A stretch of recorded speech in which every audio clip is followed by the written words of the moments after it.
Hello students and my dear friends, welcome to my channel Excel English Zone. My name is Munna Kumar and I am with 24 questions.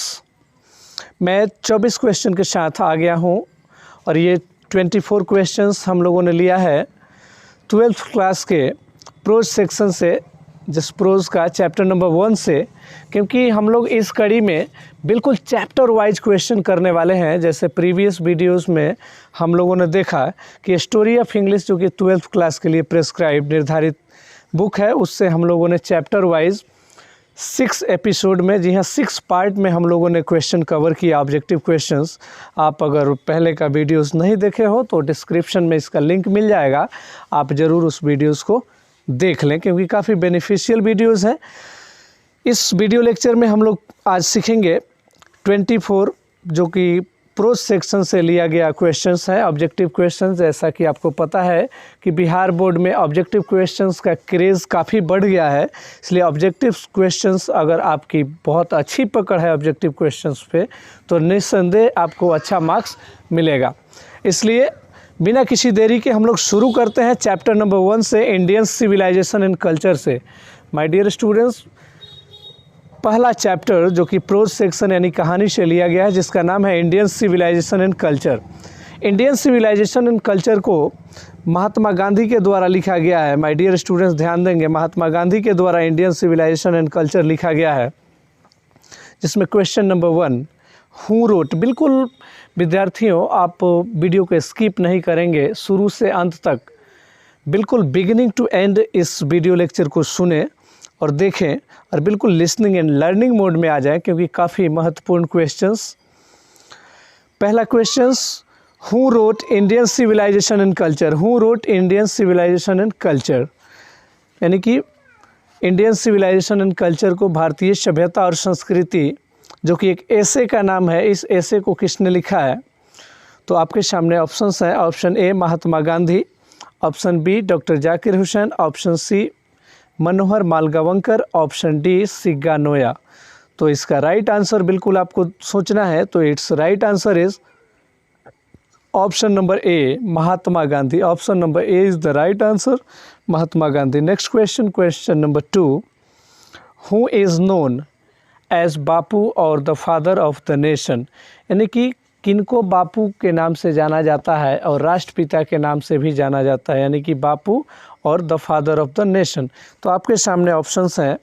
Option A Mahatma Gandhi, option B doctor Zakir Hussain, option C Manohar Malgonkar, option D सिग्गा नोया। तो निस्संदेह इसका answer Mahatma Gandhi होगा क्योंकि बहुत ही आसान question है। महात्मा गांधी को ही बापू और राष्ट्रपिता यानी कि फादर ऑफ द नेशन कहा जाता है। We move on the next question, question number 3। My dear students, question number 3, what is the name of Gandhi's autobiography. यानी कि गांधी जी के आत्मकथा। ऑटोबायोग्राफी का मतलब होता है आत्मकथा। माय डियर स्टूडेंट्स ध्यान देंगे, आत्मकथा, आत्मकथा का मतलब होता है वैसी कथा जो अपने बारे में लिखी गई हो, उसको आत्मकथा कहते हैं, इंग्लिश में ऑटोबायोग्राफी कहते हैं। तो what is the name of Gandhi's autobiography, Gandhi ji के आत्मकथा का क्या नाम है? आपके सामने ऑप्शन है my study with life, option B my experiment with truth, option C my biography, option D my career story. तो बिल्कुल आपको सोचना है कि इसका राइट आंसर कौन सा होगा। तो it's right answer is option number B my experiment with truth is the right answer. Option number B my experiment with truth है, यानी कि माई एक्सपेरिमेंट विद ट्रूथ ही महात्मा गांधी की जीवनी है, यानी कि उनकी ऑटोबायोग्राफी है। बिल्कुल सारे चैप्टर का बिल्कुल चैप्टर वाइज ऑब्जेक्टिव क्वेश्चंस के एपिसोड वीडियो लेक्चर होने के बाद मैं सबका चैप्टर वाइज बिल्कुल मैं पढ़ाऊंगा, एक एक वर्ड को मैं एक्सप्लेन करके बताऊंगा। इसलिए आप मेरे चैनल के साथ बने रहें। अगर मेरे चैनल पे नए हो तो इस चैनल को सब्सक्राइब करना बिल्कुल ना भूलें, साथ ही साथ बेल आइकन को भी प्रेस कर दें ताकि जब भी मैं वीडियो लेक्चर अपलोड करूं तो सबसे पहले आपके पास इसका नोटिफिकेशन पहुंचे। Next question, question number 4, when was Mahatma Gandhi born. When was Mahatma Gandhi born, Mahatma Gandhi का जन्म कब हुआ? आपके सामने ऑप्शन नंबर 1 यानी कि ए ऑप्शन में 24 जनवरी 1948 24 जनवरी 1948, ऑप्शन बी 1 दिसंबर 1901 यानी कि 1 दिसंबर 1901, ऑप्शन सी 2 अक्टूबर 1869, ऑप्शन डी 1 जुलाई 1897। तो इसका राइट आंसर होगा option number C is the right answer my dear students. Option number C 2 अक्टूबर 2 अक्टूबर 1869, 2 अक्टूबर 1869 को गांधी जी का जन्म हुआ।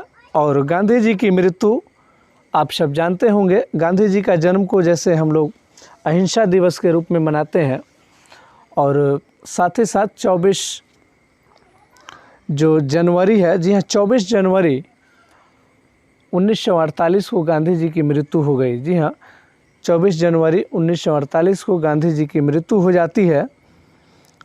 गांधी जी जो कि सत्य और अहिंसा के पुजारी थे। तो बिल्कुल इस क्वेश्चन से आप यहाँ देख पा रहे होंगे कि क्वेश्चन नंबर 4 का जो राइट आंसर है ऑप्शन नंबर सी यानी कि 2 अक्टूबर 1869। तो 2 अक्टूबर को गांधी जी का जन्म हुआ था। उस दिन को हम लोग अहिंसा दिवस के रूप में मनाते हैं। और बिल्कुल इनका जो इंतकाल हुआ था, इनकी जो मृत्यु हुई थी 24 जनवरी 1948 को, जिसको हम लोग शहीद दिवस के रूप में मनाते हैं, यानी कि 24 जनवरी को हम लोग शहीद दिवस के रूप में मनाते हैं। We move on the next slide यानी कि क्वेश्चन नंबर 5 की तरफ बढ़ते हैं। India's glory is that it, यानी कि भारत की गौरव क्या है। Option A remains removable, option B immortality, option C remains immovable. तो it's right answer is remains immovable, यानी कि ये इमूवेबल का मतलब है कि ये बदलने वाली बिल्कुल नहीं है। Next question number 6। The charge against Indian is that her people are so dash. The charge against Indian is that her people are so dash, यानी कि भारत के खिलाफ एक दोष लगता रहा है। भारत को लोग दोषी साबित करता है, और किस लिए करता है तो आप देखिए यहाँ पे ऑप्शन ए, यस मैं क्वेश्चन को फिर से रिपीट कर दे रहा हूँ। The charge against India is that her people are so dash, यानी कि भारत के खिलाफ एक दोष लगता रहा है कि भारत के लोग कैसे हैं। तो आपके सामने option A civilised and educated, यानी कि सभ्य हैं और पढ़े लिखे हैं। तो ये तो सभ्य होना पढ़ा लिखा होना कोई दोष नहीं है, तो ऑप्शन नंबर ए भी नहीं होगा। Next option B uncivilized ignorant and stolid. तो जी हाँ इसका बिल्कुल राइट आंसर ये ऑप्शन बी होगा, क्योंकि भारत के खिलाफ ये दोष लगता रहा है। भारत को लोग चार्ज करते हैं कि भारत के लोग जो है काफ़ी असभ्य हैं और बिल्कुल मूर्ख है और अज्ञान है, तो ये दोष लगता रहा है, इसलिए option number B is the right answer. Next question number 7। We dare not charge what, यानी कि हम लोग क्या दोष लगाने की हिम्मत नहीं करते हैं। तो आपके सामने option A we have tested, we got, we have got, none of this. तो इसका बिल्कुल सही आंसर होगा we have tested, we have tested, यानी कि बिल्कुल हम ये नहीं कहते कि हमने बिल्कुल टेस्ट कर लिया है किसी भी सभ्यता का या संस्कृति का, क्योंकि हम लोग भारतीय हैं और भारतीय सभ्यता तथा संस्कृति को ऑब्जर्व करते हैं, डिजर्व करते हैं बिल्कुल। We move on the next question number 8। Our ancestor का मतलब पूर्वज होता है, जो हमसे पहले थे। Our ancestors set a limit to our indulgence because they show that happiness was dash, यानी कि हमारे पूर्वजों ने हमारी विलासिता, हमारे आराम को एक सीमा में बांध दिया था, एक सीमित कर दिया था कि इतना से ज़्यादा आराम नहीं करना है। ऐसा क्यों किया था? Because they saw that happiness was dash, क्योंकि उन लोगों ने देखा था कि हैप्पीनेस क्या होता है। तो हैप्पीनेस क्या होता है? Option A largely a mental condition, यानी कि बृहद तौर पर एक मानसिक स्थिति है। Option B longer condition, option C largely and economical condition. तो निश्चित रूप से option number A is the right answer, क्योंकि जो खुशी है option number A largely a mental condition इसका सही आंसर होगा, क्योंकि जो खुशी है एक मन की स्थिति है कि हम खुश रहते हैं। We move on the next slide. Question number 9। Our forefathers did not invent machines because we would become dash, यानी कि हमारे जो पूर्वज थे उन्होंने मशीन का आविष्कार नहीं किया क्योंकि उनको लगता था कि हम लोग क्या हो जाएंगे। एक बार फिर से question, our forefathers did not invent machines because we would become dash our moral fibre, यानी कि हमारे पूर्वजों ने मशीन का आविष्कार नहीं किया क्योंकि उन लोग को लगता था कि हम लोग मोरल फाइबर को डैश कर जाएंगे। क्या कर जाएंगे? Option A free and get, यानी कि हम लोग आज़ाद कर पाएंगे और प्राप्त कर पाएंगे। Option B slave and lose, बिल्कुल हम लोग गुलाम बना लेंगे अपने मोरल फाइबर को और लूज़ कर लेंगे।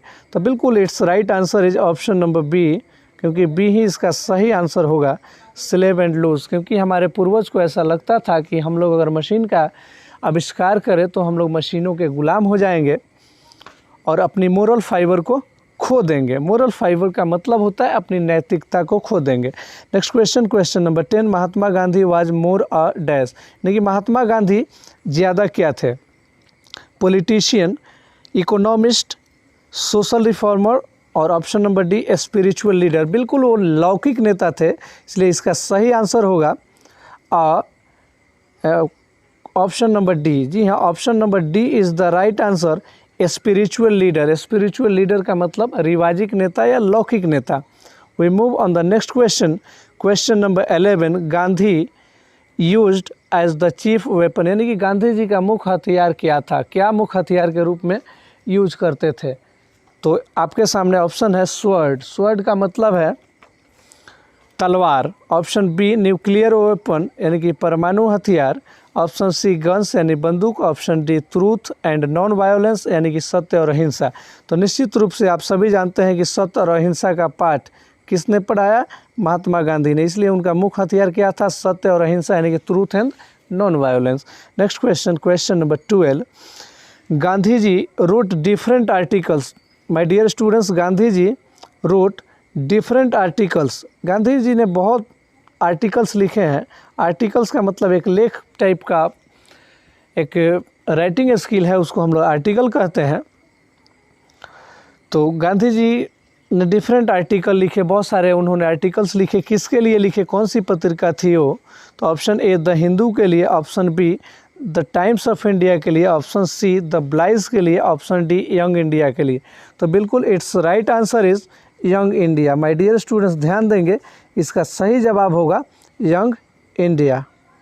तो यंग इंडिया के लिए गांधी जी ने बहुत सारे आर्टिकल लिखे। Next question, we move on the next question, question number 13, civilisation points out to man, यानी कि सिविलाइजेशन आदमी को क्या दिखाता है? तो आपके सामने ऑप्शंस हैं। Option A how to make money, पैसा कैसे बनाए, how to make money. Option B है हाउ टू विन एनिमी, दुश्मन को कैसे जीते। Option C the path of duty, यानी कि पथ ऑफ ड्यूटी का मतलब होता है कर्तव्य का रास्ता। Option D the way of living, यानी कि जीने की जो ढंग है, तरीका है उसको। तो बिल्कुल इसका सही जवाब होगा द पथ ऑफ ड्यूटी, यानी कि सिविलाइजेशन हमको क्या सिखाता है? Option number C the path of duty is the right answer. Civilisation हमको सिखाता है कि हमारी कर्तव्य का रास्ता क्या है। Next question, question number 14, to observe morality, यानी कि नैतिकता को प्राप्त करने के लिए is to attain mastery over dash, यानी कि नैतिकता को प्राप्त करने के लिए सबसे ज़्यादा हमको कुशल किस पर होना चाहिए? प्रवीण किस पर होना चाहिए? किस पर ज़्यादा कमांड होना चाहिए? Option A economic growth, option B political party, option C minds and passion, option D art. तो इसका सही आंसर होगा option number C minds and passion. बिल्कुल माइंड्स एंड पैसन, जो हमारा दिमाग है उस पर हमारा प्रवीणता होना चाहिए, और पैसन यानी कि जो जिज्ञासा है, जो ललसा है मन के अंदर, उस पर प्रवीणता होनी चाहिए। We move on the next question, question number 15, question number 15 एक बार फिर से मैं याद दिला दे रहा हूँ क्योंकि ये प्रोज सेक्शन चल रहा है। 12th क्लास के रेनबो 2 बुक से लिया गया चैप्टर फर्स्ट है ये, जिसका टाइटल है इंडियन सिविलाइजेशन एंड कल्चर, जो कि महात्मा गांधी के द्वारा लिखा गया है। तो आगे हम लोग क्वेश्चन पढ़ते हैं। The mind is a restless bird which always remains dead, यानी कि जो हमारा दिमाग है वो एक बेचैन चिड़िया के समान है जो ऑलवेज क्या रहता है? तो ऑप्शन ए हंग्री, हमेशा भूखा रहता है। ऑप्शन बी अनसेटिस्फाइड, यानी कि हमेशा असंतुष्ट रहता है। ऑप्शन सी थर्स्टी, प्यासा रहता है। ऑप्शन डी सिक, बीमार रहता है। तो इसका बिल्कुल सही जवाब होगा ऑप्शन नंबर बी अनसेटिस्फाइड, यानी कि हमारा दिमाग हमेशा कुछ ना कुछ पाने की इच्छा रखता है, यानी कि हमेशा असंतुष्ट रहता है, संतुष्ट नहीं होता है। जैसा कि आपको पता है कि हम सो भी जाते हैं तो हमारा दिमाग बिल्कुल नहीं सोता है, इसलिए option number B unsatisfied is the right answer. Next question, question number 16, happiness is largely a dash, यानी कि हैप्पीनेस क्या है। तो ये क्वेश्चन कह रहा है कि हैप्पीनेस क्या है, यानी कि खुशी क्या होता है। ऑप्शन ए मेंटल कंडीशन, एक मानसिक स्थिति है। ऑप्शन बी फिजिकल कंडीशन, एक शारीरिक स्थिति है। ऑप्शन सी एक बीमारी है। ऑप्शन डी इमेजिनेशन, एक कल्पना है। तो बिल्कुल दिमाग में सोचिए कि हैप्पीनेस क्या होता है। जी हाँ, खुशी मन में होती है, इसलिए option number A happiness is largely a mental condition. तो हैप्पीनेस क्या है, एक मेंटल कंडीशन है। Option number A mental condition is the right answer. We move on the next question, question number 17। Question number 17, our ancestors deceived us from dash, यानी कि हमारे जो पूर्वज थे उन्होंने हम लोगों को दूर रखा। किससे दूर रखा, तो आपके सामने ऑप्शंस है। एक में पॉलिटिक्स, राजनीति से। Option B luxuries and pleasure, यानी कि लग्जरीज का मतलब शानो शौकत और प्लेजर का मतलब आनंद से दूर रखा। ऑप्शन सी मोरालिटी, नैतिकता से। ऑप्शन डी स्पिरिचुअलिटी से दूर रखा। तो option number B is the right answer. हमारे पूर्वजों ने हमको शानो शौकत से दूर रखा, ताकि उनको लगता था कि ये ज़्यादा शानो शौकत में अगर जिएगा, ज़्यादा आनंद में जिएगा तो यह आलस इसको पकड़ लेगा, इसलिए आलसी हो जाएगा। इसलिए option number B luxuries and pleasure is the right answer. Question number 18, people in unseen days were satisfied with that, यानी कि पीपल इन अनसीन डेज, यानी कि प्राचीन ज़माने में, पुराने दिनों में लोग खुश रहते थे, यानी कि सेटिस्फाइड रहते थे, संतुष्ट रहते थे। किसके साथ? Option A town, option B cities, option C mega cities, option D village. तो निश्चित रूप से इसका राइट आंसर होगा विलेज, यानी गांव में ही खुश रहते थे। अब तो इस मॉडर्न युग में लोग शहर की तरफ भागने लगे हैं, क्योंकि शहरों में गंदगी ज़्यादा होती है, ज़्यादा लोग रहते हैं और डेंसिटी जो पीपल यानी कि लोगों की जो घनत्व है काफ़ी रहती है, इसलिए वहाँ पे खतरा ज़्यादा रहता है। We move on the next question, question number 19. Our forefathers, forefathers का मतलब होता है पूर्वज। My dear students, forefathers को हिंदी में पूर्वज कहते हैं, यानी कि हमारे पहले के जो लोग थे उनको। Our forefathers saw that kings and their sword were inferior to dash, यानी कि हमारे पूर्वजों ने ये देखा कि राजा और उसके तलवार बहुत ही घटिया होते थे। किसके आगे घटिया होते थे? तो option number A the sword of ethics. Ethics का मतलब होता है नीति शास्त्र। जी हाँ, निश्चित रूप से नीति शास्त्र का अगर ज्ञान हो तो अपने नीति से आप किसी को भी मात दे सकते थे या फिर दे सकते हैं। Next option, option be the sword of politics, राजनीति, यानी कि पॉलिटिक्स का मतलब राजनीति की तलवार। Option C the sword of economics, यानी कि इकोनॉमिक्स का मतलब होता है अर्थशास्त्र की तलवार। Option D the sword of words, यानी कि शब्दों की तलवार। निश्चित रूप से आप दिमाग में इसका सही आंसर सोचेंगे। It's right answer is option number A the sword of ethics, नीति शास्त्र। जी हाँ, नीति शास्त्र का ज्ञान होना बहुत ज़रूरी है, इसलिए इसका सही आंसर होगा option number A the sword of ethics. My dear students, ध्यान देंगे, the sword of ethics is the right answer. Next question, we move on the next. My dear students, we move on the next question, question number 20. In ancient days, the common people followed, यानी कि पुराने ज़माने में जो साधारण लोग थे वो किस चीज़ को फॉलो करते थे, किस चीज़ को मानते थे? ऑप्शन ए बिजनेस, व्यापार को। Option B agriculture, option C industry, option D politics. तो it's right answer is option number B agriculture.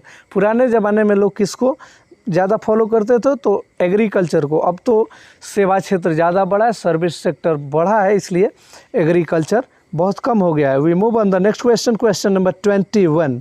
In unseen days, यानी कि पुराने ज़माने में, प्राचीन काल में, द कॉमन पीपल एंजॉयड, यानी कि जो साधारण लोग थे वो आनंद लेते थे किससे? कोर्ट रूल से, यानी कि दरबारी जो नियम थे उससे, किसी राजा के दरबार से। ऑप्शन बी स्लेवरी, गुलामी करके। तो निस्संदेह गुलामी करके तो कोई भी आदमी जो है आनंद महसूस नहीं किया, इसलिए ये नहीं होगा। Option C true home rule, यानी कि बिल्कुल सही जो अपने घर का रूल है उससे। तो it's right answer is option number C. Next question, question number 22। The tendency of Indian civilization is to elevate dash, यानी कि भारतीय सभ्यता की जो टेंडेंसी है, टेंडेंसी का मतलब आपको पता होगा, अगर नहीं पता है तो मैं बता देता हूँ।